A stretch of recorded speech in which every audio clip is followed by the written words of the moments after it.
তোমরা কি আমার কথা শুনতে পাচ্ছ? কেউ একজন বলো তো, আমার কথা শুনতে পাচ্ছ? জি স্যার। জি স্যার, ও, শোনা যায়। ঠিক আছে ঠিক আছে। ভুল একটা যেটা হয়েছে, প্রথম যেটা এর আগে যেটা নিলাম ওইটা রেকর্ড করা হয়নি। যাই হোক, অনেকে হয়তো ছিল না, কিন্তু আর সেটা আরে করা যাবে না। তাও প্রথমবার তারাও এদিক ওদিক করতে যেয়ে এটা ভুলে গেছে।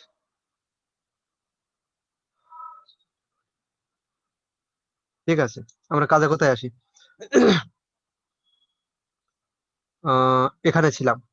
আমাদের লেফট সাইডে যেটা ছিল সেটা হলো লাম্বার পাংচার নিডিল, আর রাইট সাইডে যেটা, সেটা কি ছিল? এটা ছিল বোন ম্যারো। এটা হচ্ছে this is the bone marrow. আর এটা হলো লাম্বার পাংচার। সরি, কি কোথা থেকে কই দাগ চলে যাচ্ছে, যাক গে যাক। তাহলে ভুলটা কি হয়? এই লাম্বার পাংচারকে বলি বোন ম্যারো, বোন ম্যারোকে বলি লাম্বার পাংচার। এইটা নিয়ে ওখানে অনেক কিছু হয়। হ্যাঁ, তোমার তোমার মাথা গরম হয়ে যায়, স্যারের মাথা গরম হয়। গরম করার কিছু নাই। তো এটা হলো সেকেন্ড বোর্ডে থাকবে, তুমি মানসিকভাবে প্রস্তুতি নাও। সেকেন্ড বোর্ডে তুমি যাবে, তোমার কাছে একটা ছোট একটা নিডিল ধরাই দিবে। নিডিলটা যদি খুব ভারী হয়, ছোটখাটো কিন্তু খুব ভারী, এটা কি না, এটার নাম হবে বোন ম্যারো অ্যাসপিরেশন নিডিল। ঠিক আছে, পরেরটাই আসি। পরেরটা হচ্ছে, এখানে কি আশা করার জন্য, ওই ওই একই জিনিসই আমি রেখেছি, শুধু একটু তোমাকে তোমার মাইন্ডের মধ্যে ঢোকানোর জন্য। ভারী জিনিসটা উপরে রেখেছি, ভারী জিনিসটা উপরে, আর লম্বা চিকন গুলো নিচে। এবার আসো, এটা হ্যাঁ ঠিক আছে। এটার নাম কি? এটার নাম হচ্ছে ইনহেলার। ইনহেলার তোমরা সবাই চেনো, ইনহেলার। এটার নাম তো তোমরা জানো, এটার পার্টসও তোমরা জানো। এই যে এরকম খোলা যায়, এটাকে মাউথ পিস বলে, ট্যাঙ্গস্টার বলে, ইত্যাদি ইত্যাদি বলে, তোমরা সবাই জানো।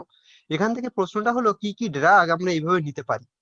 এবং তোমাকে একটু মুখভঙ্গি মানে একটু অভিনয় করে দেখাতে হয়। এই যে আমি অ্যারো দিয়ে বোঝানোর চেষ্টা করছি, এখানে চাপ দিলে এই নিচ দিয়ে, অর্থাৎ এইখান দিয়ে তোমার যে কি বলবো, যে পাউডার যেটা বা গ্যাসিয়ার যেটা, সেটা বের হয়। এটাকে বলা হয় mouth piece.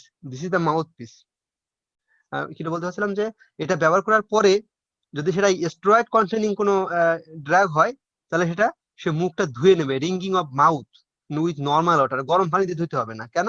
Two prevent steroid induced oral ক্যানিডিয়াসিস।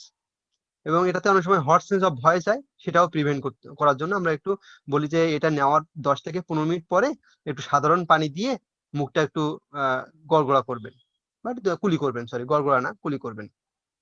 এবার আসি, এখানে দুইটা জিনিস আছে। এই যে পেঁচানো যেটা সবুজ যেটা, এটা কি?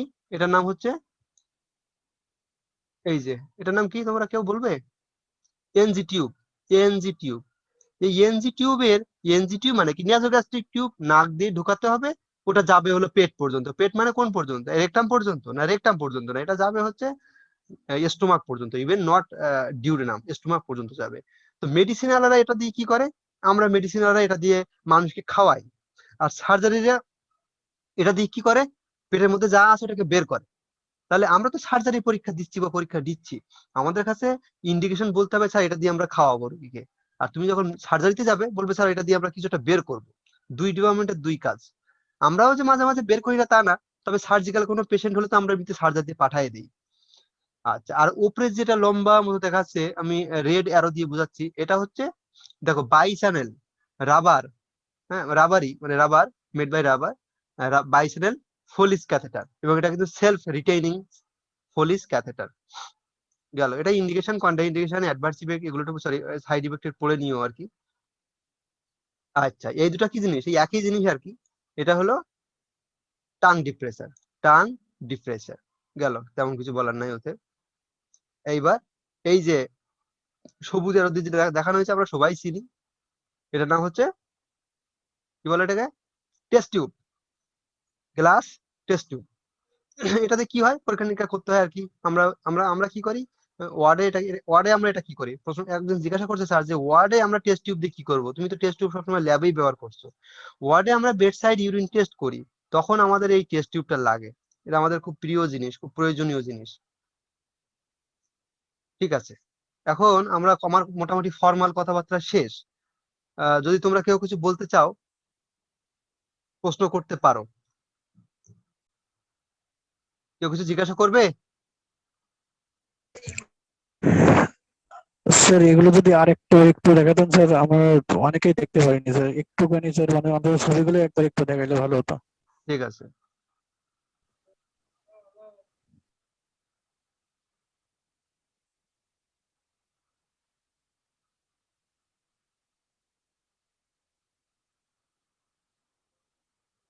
ঠিক আছে, বলছিলাম ভাইবা বোর্ডে তিনটা বোর্ড থাকে। ইন্টারনাল মেডিসিনে একটা বোর্ড, আরেকটা বোর্ডে হচ্ছে সেটাও ইন্টারনাল মেডিসিন, সেখানে ইন্টারনাল মেডিসিন একজন থাকে, ব্রাঞ্চে আরেকজন থাকে, পেডিতে আরেকটা বোর্ড হয়। ইন্টারনাল মেডিসিন দুইজন থাকে, সেখানে এক্সরে আর ইসিজি থাকে। বোর্ড ওয়ানে এক্সরে এবং ইসিজি থাকে, আর বোর্ড টু তে থাকে ইনস্ট্রুমেন্ট। গেল। আচ্ছা, স্টেপ অফ ক্লিনিক্যাল এক্সামিনেশন কিভাবে হয়? প্রথমে আমরা লং কেস দিয়ে দেই, দিয়ে দেওয়ার পরেই আমরা ভাইবা শুরু হয়ে যায়। ভাইবা মোট টোটাল 30 মিনিটের ভাইবা হয়। প্রতিটা বোর্ডে 10 মিনিট করে, 3 10 কে 30, 10 মিনিট করে প্রত্যেকটা বোর্ডে, অর্থাৎ 5 মিনিট 5 মিনিট। এক একটা বোর্ডে দুইজন টিচার, 5 মিনিট 5 মিনিট 10 মিনিট, এভাবে তিনটা বোর্ড, 3 10 কে 30। এবার হচ্ছে short case. Short case viva শুরু হয়ে যাওয়ার পরই লং কেস নেওয়া হয়। লং কেস শেষ হয়ে গেল, তারপরে তোমার শর্ট কেস। আমাদের ইন্টারনাল মেডিসিনে 3টা শর্ট কেস, পেডিতে 2টা শর্ট কেস, মোট 5টা শর্ট কেস। এটা হলো লং কেসের লিস্ট। সাধারণত এগুলো লিস্ট, কিন্তু এর বাইরে আরো লম্বা লিস্ট আছে। এটা মোস্ট ইম্পর্টেন্ট লিস্ট গুলো এখানে রাখা হয়েছে। পেডির স্যার, পেডির কি কি ইনস্ট্রুমেন্ট দেওয়া হয়? পেডির ইনস্ট্রুমেন্ট ওরা নিয়ে আসে, ওই যে আম্বু ব্যাগটা নিয়ে আসে আর কি। কি কি যে নিয়ে আসে সেটা আমিও ভালো জানি না, তো পেডির স্যারদের কাছে জিজ্ঞাসা করলে বরং ভালো। যাই হোক, স্ক্রিনে আমি এখন দেখাচ্ছিলাম যে লং কেজের একটা শর্ট লিস্ট, কিন্তু এগুলো যে একবারে সবসময় দেওয়া হয় তা না, এর বাইরেও দেওয়া হয়। শর্ট কেজ, শর্ট কেজে এখানে মোস্ট ইম্পর্টেন্ট পয়েন্ট গুলো শুধু বলছিলাম, এর বাইরেও দেওয়া হয়। আসলে আমি সেই প্রথম হাফ 40 মিনিট যেটা বলছিলাম, সেটা রেকর্ড করা হয়নি। ওটা রেকর্ড করা থাকলে এই কষ্টটা আর করা লাগতো না। ইসিজিতে অনেক কিছু ইসিজি দেওয়া হয়। আমি এখানে 3টা ইসিজি নিয়ে এসেছিলাম। এটাতে যেটা আছে সেটা হচ্ছে কমপ্লিট হার্ট ব্লক। দেখো এখানে পি ইন্টারভ্যাল গুলো রেগুলার, আর রেগুলার, কিন্তু পি এবং আর এর মধ্যে কোনো সমন্বয় নাই। এটা কমপ্লিট হার্ট ব্লকের একটা ইসিজি। এরপরে যেটা আছে atrial fibrillation. Atrial fibrillation ECG. দেখো এখানে ফিব্রিলিটি ওয়েভ আছে, এখানে ফিব্রিলিটি ওয়েভ আছে, এবং কিউআরএস কমপ্লেক্স গুলো ইরেগুলার, মানে ইরেগুলার পালস। এটা হচ্ছে অ্যাকুট এমআই এর একটা ইসিজি। এখানে প্রথমে যেটা, এটা দেখো, এটা কিউআর, কি বলে এটাকে, pathological Q, ST segment elevation, এবং তারপরে দেখো এটা টি ওয়েভ ইনভার্সন আছে। আমি বলছিলাম এখানে ইনফিরিয়র ল্যাটারাল ওয়ালে ইনফার্কশন আছে। ভি টু, ভি টু, এটা হলো ভি টু, ভি3, ভি4, ভি5, এই পর্যন্ত আছে। ওদিকে লিড 2, লিড 2টাই এই, তারপর হচ্ছে লিড 3 এবং এভিএফ। কি কি আছে এখানে দেখো। যদি আমি এভিএফ এ দেখি, তাহলে কিউআরএস কমপ্লেক্স দেখো, প্যাথোলজিক্যাল কিউ আছে, এসটি সেগমেন্ট এলিভেশন আছে, টি ওয়েভ ইনভার্সন আছে। এক্স রে এর মধ্যে দেখাচ্ছিলাম এটা ক্যাপিটাইলেশন, ডেফিনিটিভ এয়ার ফ্লুইড লেভেল। তার মানে কি, লেফট সাইডেড লাং অ্যাবসেস। এটার একটা কি, left side, right sided hydropneumothorax. Hydro মানে নিচের দিকে ফ্লুইড আছে, আর নিমো মানে বাতাস, উপরের দিকে বাতাস আছে। ডেফিনিটিভ হরাইজন্টাল লাইন, রাইট সাইডের হাইড্রোনিমোথোরাক্স। এটা হচ্ছে left sided massive pleural effusion. আমরা ম্যাসিভ প্লুরাল ইফিউশন কখন বলবো সেটাও বলতেছিলাম। এইটা হচ্ছে তোমার সেকেন্ড রিব, আর এইটা হলো তোমার first rib. Massive pleural effusion বলবো তখন যখন মানে প্লুরাল ইফিউশনের যে আপার মার্জিন, সেটা anterior end, this is anterior end of the second rib, এইটার যে আপার মার্জিন, এটাকে ক্রস করে উপরে উঠে যাবে। আমি আবার বলি, সেকেন্ড রিবের এন্টেরিয়র এন্ডের আপার মার্জিন, সেটার উপরে যদি যায় প্লুরাল ইফিউশনের আপার মার্জিনটা, আপার বর্ডারটা, তাহলে সেটাকে বলা হয় ম্যাসিভ প্লুরাল ইফিউশন। গেল। এটা হলো একটা কার্ডিওমেগালির এক্স রে। এটাতে বলতেছিলাম যে কার্ডিওমেগালি কখন বলবো, যখন বলবো trans cardiac diameter. Trans cardiac diameter, trans, দেখো, সরি, ট্রান্স কার্ডিয়াক ডায়ামিটার মানে এইখান থেকে শুরু করে এই পর্যন্ত। এটা হলো হার্টের ম্যাক্সিমাম ডায়ামিটার। এটাকে বলা হয় trans cardiac diameter when more than 50%, মানে more than half of trans thoracic diameter, অর্থাৎ থোরাক্সের ম্যাক্সিমাম ডায়ামিটার যেটা, ট্রান্স থোরাসিক ডায়ামিটার, এটাকে বলা হয় কার্ডিওমেগালি। আগে বলতেছিলাম, তোমরা সবাই ছিল না, আর আমিও রেকর্ড করতে পারিনি। Trans cardiac diameter more than 50% of the trans thoracic diameter. কার্ডিওমেগালির ডেফিনেশন, সরি, কার্ডিওমেগালির কজ জানতে হবে। এইটা যেটা বলছিলাম সেটা হলো রাইট সাইডের নিউমোথোরাক্স উইথ কলাপস মার্জিন। দেখো এটা হলো তোমার একটা কলাপ, আমি ডান পাশের দেখিয়েছি গলা বৃত্তের ভিতরে, this is the collapse margin. এটা একটা পুরো লাংসটা কলাপস হয়ে গেছে। আর এগুলো সব কি বাতাস ঢুকে যাওয়ার কারণে এখানে হাইপার ট্রান্সলুসেন্সি হয়েছে। তুমি একটু খেয়াল করো, বাম পাশটা খেয়াল করো যে লেফটে দেখো হাইপার ট্রান্সলুসেন্ট, আমি জাস্ট দেখো বেশি কালো বলে কোনো কথা হয় না, hyper translucent than the left lung field. এই পাশের তুলনায় এই পাশে হাইপার ট্রান্সলুসেন্ট। আর নর্মাল সাইডে দেখো এখানে ব্রঙ্কোভাস্কুলার মার্কিং গুলো খুব প্রমিনেন্ট, খুব ভালো দেখা যাচ্ছে। কিন্তু যে পাশে লেশন সে পাশে দেখো কোনো ব্রঙ্কোভাস্কুলার মার্কিং নাই, there is no bronchovascular marking. তাহলে একটা হল trachea shifted towards the opposite side, mediastinum shifted towards the opposite side. যদি এখানে খুব ভালো একটা বোঝা যাচ্ছে না, তবে যে এক্সরে দেওয়া হবে পরীক্ষা হলে সেটাতে খুব সুন্দর বোঝা যাবে যে ট্রাকিয়া বা mediastinum shifted towards the opposite side. Definitive collapse margin. এটা আরেকটা প্লুরাল ইফিউশন। পরীক্ষা হলে সাধারণত ম্যাসিভ প্লুরাল ইফিউশন দেওয়া হয় না, এরকম mild to moderate pleural effusion দেওয়া হয়। Mild to moderate pleural effusion দেখো এখানে কার্ভিলিনিয়ার লাইনটা আছে, this is the curvilinear line. হ্যাঁ, এবং এখানে দেখো ট্র্যাকিয়া কিন্তু ট্র্যাকিয়াটা হচ্ছে এইটা হচ্ছে তোমার এই পাশের ব্রঙ্কাস আর এটা হলো এই পাশের ব্রঙ্কাস। তারপরে ট্র্যাকিয়া বা mediastinum shifted towards the right side, আর লেফট সাইডে কি হচ্ছে diffuse homogeneous opacity, dense homogeneous opacity involving the lower mid zone and lower zone with loss of costopenic cardiopenic angle on the same side. এটা একটা রেটিকুলোনোডুলার প্যাটার্নের x-ray. আমাদের diagnosis হবে, clinical diagnosis হবে, রেডিওলজিক্যাল ডায়াগনোসিস হবে পালমোনারি টিউবারকুলোসিস। আর DD যদি জিজ্ঞাসা করে ইন্টারস্টিশিয়াল লাং ডিজিজ, আইএলডি বলবে। গেল। এটা আরেকটা লাং অ্যাবসেসের এক্সরে। দেখো লাং অ্যাবসেসের এক্সরে, এইটা হচ্ছে তোমার ক্যাভিটাইলেশন। সারা অনেক সময় তোমার কাছে একটা পেন্সিল দিয়ে বলে তুমি ক্যাভিটিটা দেখাও তো, ক্যাভিটিটা কোথায় তোমাকে দেখাও, দিস ইজ দ্য ক্যাভিটি। আর এইখানে হচ্ছে এয়ার ফ্লুইড লেভেল, নিচে হলো ফ্লুইড মানে পাস, আর উপরের দিকে হলো air produce by the gas forming organism. কেউ একজন প্রশ্ন করছিল যে গ্যাস ফর্মিং অর্গানিজম কারা। সাধারণত অ্যানারোবিক অর্গানিজম যেগুলো, সেগুলো দিয়ে গ্যাস তৈরি হয়, যেমন তোমার হচ্ছে ব্যাকটেরিয়েডস। হ্যাঁ, ব্যাকটেরিয়েডস। তারপর হলো অ্যানারোবিক স্ট্রেপ্টোককাই কিছু আছে, ফুসোব্যাকটেরিয়াম, পেপটো স্ট্রেপ্টোকক্কাস, আরো অনেক কিছু কিছু আছে, তোমরা দেখে নিও। হ্যাঁ, গ্যাস প্রডিউসিং অর্গানিজমের নাম। এর মধ্যে মোস্ট ইম্পর্টেন্ট হচ্ছে ব্যাকটেরিয়েডস। আচ্ছা, এবার আমি ইনস্ট্রুমেন্টের কথা বলি। ইনস্ট্রুমেন্টের মধ্যে এটা দিয়েই শুরু হলো এই লেকচারটা, যে লেফট সাইডে যেটা আমরা আছে, লেফট সাইডে এটা কি আছে, lumbar puncture needle, LP needle. আর রাইট সাইডে যেটা আছে বোন ম্যারো অ্যাসপিরেশন নিডিল, এটা কি বোন ম্যারো অ্যাসপিরেশন নিডিল। প্রত্যেকটারই আলাদা আলাদা ইন্ডিকেশন, কন্ট্রা ইন্ডিকেশন এবং অ্যাডভার্স ইফেক্ট লাগবে। আচ্ছা, ওই জিনিসটাকে আবার দেখিয়েছি একসাথে। এবার আসি, এটা হলো ইনহেলার।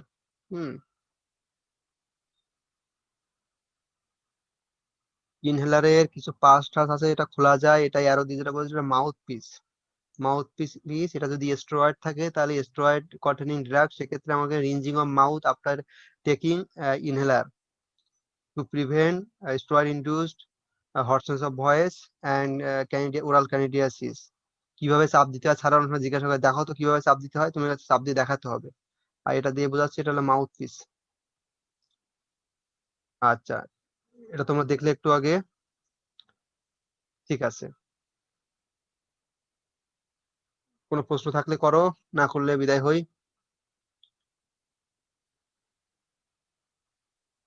স্যার আমাদের ভিতরে মানে আমাদের যে পরীক্ষাটা হবে আর কি, ওখানে কোন কোন স্যার থাকবেন এটা কি মানে বলা যাবে নাকি? আচ্ছা, হ্যাঁ যাবে, মানে এখনো এক্সটার্নাল কি আসবে সেটা শিওর না। এমনি ইন্টারনাল মধ্যে আমাদের ডিপার্টমেন্টাল হেড থাকবেন, পেডির। স্যার একটা কোশ্চেন ছিল। বলো বলো, তোমাদের অপেক্ষা করছি, সময় স্যার আছে। ইসকেমিক হার্ট ডিজিজের যদি লং কেস থাকে সেটার হিস্ট্রি কি আমরা স্যার কিভাবে লিখলে ভালো হয় স্যার? একটু গাইডলাইন দিতেন তুমি কিভাবে লিখতে চাও বলো তো? স্যার। এখন পেশেন্টের যদি কমপ্লেন এমআই এর মতো মনে হয় আমার, যে এমআই এর কারণে সে ভর্তি হয়েছিল, তারপর ট্রিটমেন্ট হয়েছে, তাহলে কি স্যার টিপিক্যাল যে এমআই এর হিস্ট্রিটা ওইটাই কি লিখবো? পেশেন্ট তোমাকে যে হিস্ট্রি দেবে তুমি সেটাই লিখবে, তুমি আর বানাতে যাবে কেন? পেশেন্ট তোমাকে যদি ইসকেমিক হার্ট ডিজিজ রোগী যদি সাধারণত দেওয়া হয় না, যদি দেওয়া হয় তো সে বলবে যে আমার বুকে পেইন ছিল, এবং পেইনটা অবশ্যই টিপিক্যাল হবে, central chest pain, severe chest pain, radiation থাকতে পারে না থাকতে পারে। পেশেন্ট যদি বলে রেডিয়েশন ছিল তাহলে তুমি লিখবে, যদি বলে রেডিয়েশন ছিল না লিখবে না। তার সাথে অ্যাসোসিয়েটেড সিমটম থাকে, একটু তার সোয়েটিং থাকে, খুব অ্যাংজাইটি ফিলিং হয়, পেশেন্ট অনেক সময় সিনকোয়াল অ্যাটাক হয়ে পড়েও যেতে পারে। হুম, এই তো। বমি হয়।